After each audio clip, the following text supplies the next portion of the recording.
Hello guys, this is me Saram Khan and I welcome you once again to my YouTube channel Nespread English. So this is I think fourth or fifth video, यानी ये चौथा या पहला video है, चौथा या पांचवा video है सॉरी। और इस वीडियो में ना हम थोड़ा सा हट के काम करेंगे, मतलब सब्जेक्ट ऑब्जेक्ट वर्ब्स वगैरह बता चुके हैं, तो टेंस से पहले थोड़ा सा आपका मूड रिफ्रेश कर दीजिए और चलते हैं कुछ वर्ड्स की तरफ। मैं कुछ वर्ड्स बता दूंगा आपको और इन वर्ड्स को आप याद कर दीजिए। ये मैंने मतलब इसका कलेक्शन किया है, ऐसे और भी सारे वर्ड्स हैं, बट उनमें से जो खास खास वर्ड्स मैंने आपके सामने लाके रख दिए। और इन सबका जो संबंध है ना वो शादी से, यानी गैमस मैरिज, शादी में सब कुछ लाल लाल होता है, इसलिए यहाँ पे मैंने हेडिंग भी लाल ही से दिया है ना। तो अब शुरू करते हैं। हर वर्ड जो है ना, ये हर वर्ड का मतलब शादी होता है, लेकिन विभिन्न प्रकार की शादियां। तो अब आप समझिएगा, पहला वर्ड है मोनोगैमी। अब आप मोनो का मतलब अच्छे से जानते होंगे, मोनो का मतलब क्या होता है। देखिए यहाँ बता दिए मैंने, गैमोस एक वर्ड है, ये अंग्रेजी नहीं है, लैटिन वर्ड है एक गैमोस, जिसका मतलब होता है मैरिज। तो यहाँ पे जो वर्ड बना है वो मोनो और गैमोस से मिलकर बना है, बट गैमोस पूरा नहीं लिखा था, ये लिखा है मोनोगैमी। मोनोगैमी, सो मोनोगैमी का मतलब होता है एक शादी का प्रथा। जैसे कि हमारे समाज में है, हमारे समाज में कोई भी औरत या कोई भी मर्द एक ही शादी कर सकता है। अगर कोई दो शादी कर ले तो हमारे यहाँ उसको चरित्रहीन या कैरेक्टरलेस बोलते हैं, और समाज में तरह तरह की बात मतलब लोग आदमी करने लगता है उस पर, उसको अच्छा नहीं समझ आता। हमारे यहाँ जो मोनोगैमी है इसका मतलब होता है एक शादी की प्रथा।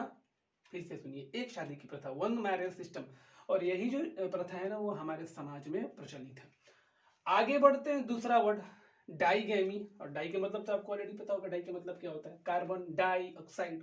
तो डाई का मतलब होता है दो, तो फिर डाईगमी का मतलब आपने खुद गेस कर लिया होगा, दो शादी की प्रथा। कहीं कहीं अलग समाज में, हमारे यहाँ तो नहीं, कहीं दूसरे समाज में दो शादी की प्रथा भी प्रचलित रही होंगी, तभी तो ये वर्ड है। तो ऐसे शादी की प्रथा को हम बोलते हैं डाईगैमी, जिसमें दो शादी अलाउड रहता है, मतलब दो शादी आप कीजिएगा तो कोई बुरा नहीं मानेगा।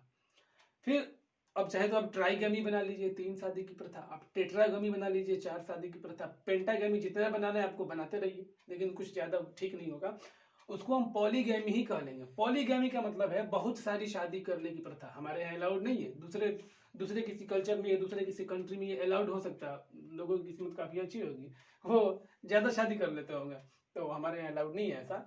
तो इसका मतलब होगा बहुत शादी करने की प्रथा, यानी बहु विवाह प्रथा बोल सकते हैं इसको एक शब्द में। फिर आता है अगला वर्ड ऑप्सीगैमी।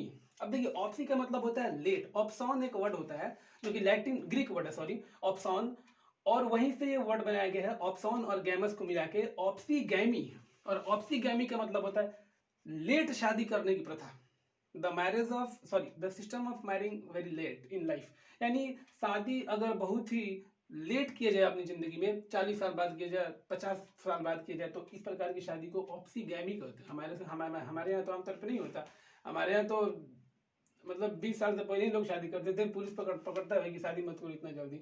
लेकिन कहीं कहीं ऐसा होता है कि शादी काफी लेट होती है। फॉर एग्जाम्पल, अगर मान लीजिए सलमान खान का कल शादी हो जाए, तो उसको क्या बोलेंगे, हम बोलेंगे ऑप्सीगैमी, क्योंकि बेचारा वो हाफ सेंचुरी तो पहले लगा चुका है, 50 पार हो चुका है। तो इस प्रकार की शादी को हम बोलेंगे ऑप्सीगैमी, और कोई खुश नहीं होगा अगर इस प्रकार की कोई शादी करता है तो। अगला वर्ड आता है हाइपरगैमी। अब हाइपर का मतलब तो आपको पता होगा, हाइपर का मतलब होता है ऊंचा। आपने सुना होगा किसी को हाइपर टेंशन होता है, तो हाइपर मतलब ऊंचा होता है। अब ऊंचा और ये गैमी, इससे क्या अर्थ निकलता है, हाइपर गैमी का मतलब होता है ऊंचे कुल में शादी। यानी अगर कोई नीचे कुल का आदमी किसी ऊंचे कुल से शादी कर लेता है, तो इस प्रकार की शादी को हम बोलेंगे हाइपर गैमी। हालांकि नीचा और बड़ा कुछ नहीं होता है, समाज में ऐसे ही बना दिए गया, तो हमें कहना पड़ता है तथाकथित रूप से कि ये नीचे कास्ट से है या ऊपर वाले कास्ट से। मैं नहीं मानता और किसी को मानना भी नहीं चाहिए, लेकिन फिर भी जैसे कि एक सिस्टम है, उस सिस्टम के अनुसार अगर कोई तथाकथित निचले कास्ट का इंसान वो किसी ऊपर वाले कास्ट से, यानी उच्च जाति के किसी व्यक्ति से शादी कर लेता है, तो इस प्रकार के हम शादी को बोलेंगे हाइपर गैमी। और फिर आ जाओ यहाँ पर हाइपोगैमी, तो हाइपो एकदम उल्टा होता है हाइपर का, यानी इसका उलट जाएगा। मतलब अगर कोई उचले मतलब ऊंचे कास्ट का आदमी कोई किसी नीचे कास्ट के इंसान से शादी कर लेता है, तो ऐसी शादी को हम बोलेंगे हाइपोगैमी। ये दोनों एक दूसरे का अपोजिट है। अब देखते हैं मीसोगैमी। मीसोगैमी का मतलब क्या होता है, देखिए मीसो जो है ना, ये भी एक रूट है, मिसिन होता है पूरा रूट, जिसका मतलब होता है नफरत करना, उसी से बना हुआ ये मीसोगैमी।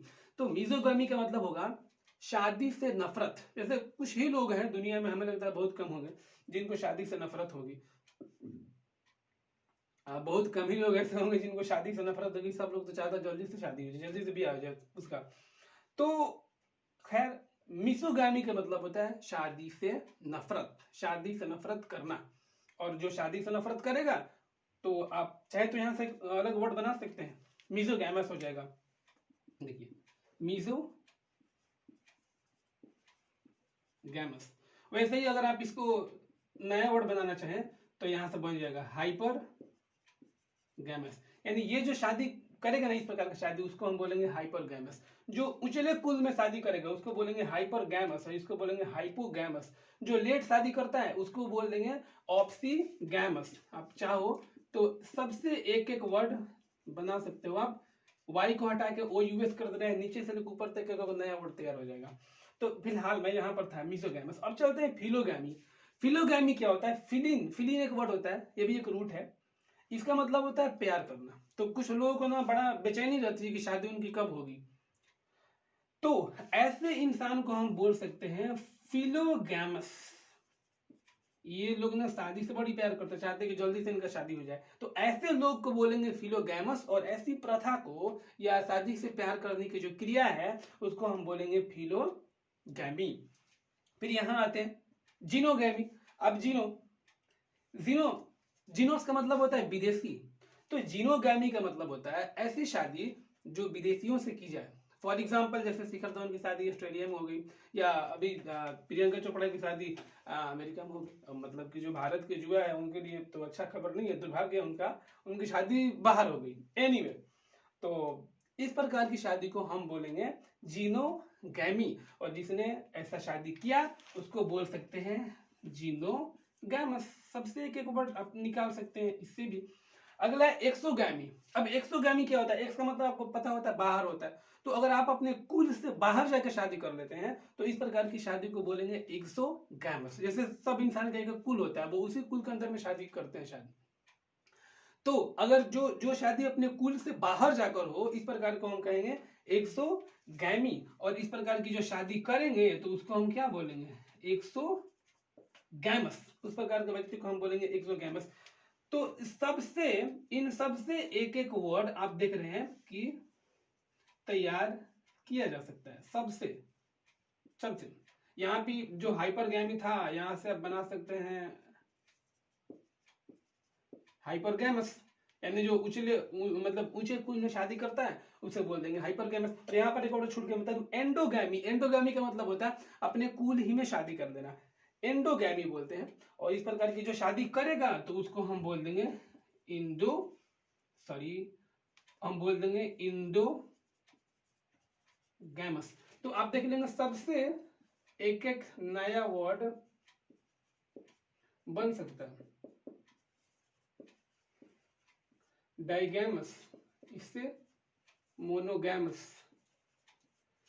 तो इसके अलावा और भी है, और भी वर्ड्स है जो शादी से रिलेटेड है। फिलहाल जो इसमें खास खास मैंने चुन के आपके सामने रख दिया। ये थोड़ा सा इंटरेस्टिंग भी है और मुझे उम्मीद है कि बड़ी जल्दी ये आपको याद ही हो जाएगा। तो आप ऐसे याद कर लीजिए, और बीच बीच में हम फिर कभी इस प्रकार के कलेक्शंस लेके आपके सामने हाजिर होंगे। तब तक के लिए बाय।